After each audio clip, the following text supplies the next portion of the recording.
I know I've said it a lot lately, but since we've been on the air, there's been news. Donald Trump is now publicly attempting to link autism to women who take Tylenol while they're pregnant. Trump made the announcement last hour to the alarm of millions of people, including health experts. And despite overwhelming science and agreement among the medical community that this is not the case, major medical groups, the company that makes Tylenol, and the bulk of scientific research over the last decade strongly suggests there is zero link between autism and Tylenol. It's fueling more concern that U.S. health agencies under Secretary Robert F. Kennedy Jr. are rushing guidance out, not with science, but instead with extremist politics and conspiracy theories. Today's announcement is also all the more alarming and perplexing considering today's reporting in Politico that says that the agency Kennedy tasked with autism research said that they will begin their work this month. Joining me at the table is public health analyst Dr. Irwin Redlener. He is co-founder of the Children's Health Fund and founding director of the National Center for Disaster Preparedness at Columbia University. Dr. Redlener, thank you for being here.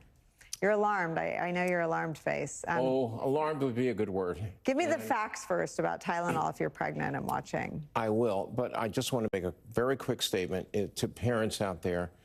Don't listen to Dr. Trump and Dr. Kennedy because they aren't that. And today's performance by the President of the United States talking about stuff that he has zero understanding of was beyond shocking. But anyway, here's the situation. The extreme position about Tylenol in pregnancy is completely unwarranted. You know, there's very little legitimate studies that make that connection between Tylenol and autism. There just isn't. There is an association, meaning that sometimes you see people who take take Tylenol, have children who eventually had autism. It's an association, not a cause. Which means the variable isn't the Tylenol. We don't know what the variable is. It could be food products, it could be microplastics, it could be other things in the environment that we just don't know about. And to come out with an announcement like that, as strongly as the president did, even if he had some business talking about health issues, was really over the top and dangerous. And mothers and parents cannot pay attention to that kind of nonsense coming from this White House and, unfortunately, Health and Human Services.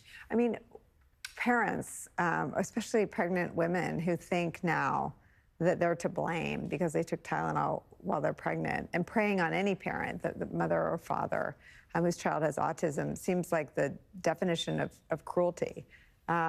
It's ignorant and cruel, which is really a terrible combination to come from, the chief executive of the country and the chief health officer. It is so irresponsible. And for parents, the reason that people take Tylenol when they're pregnant is they have a high fever. They're sick. And we don't know whether it's the fever, it could be the fever or whatever virus they have that may or may not be associated with the eventual development of autism in their kids. We just don't know the answer to that. And to make parents feel like, oh my God, I took this medication because I had a high fever. And as a result, I caused autism in my child. It is grossly, grossly irresponsible. What are the natural extensions of today's announcement? Obviously, they're digging into their war on science. What do you see down the road from this?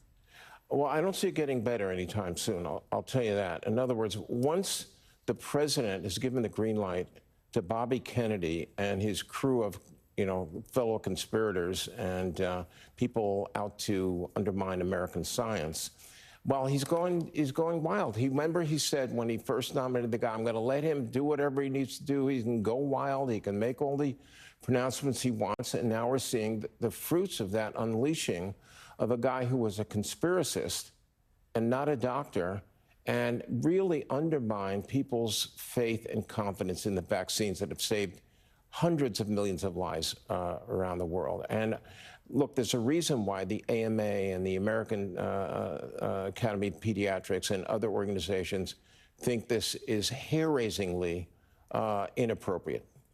Dr. Redlener, thank you for sounding the alarm and for being here with us. Sure. We'll continue to call on you.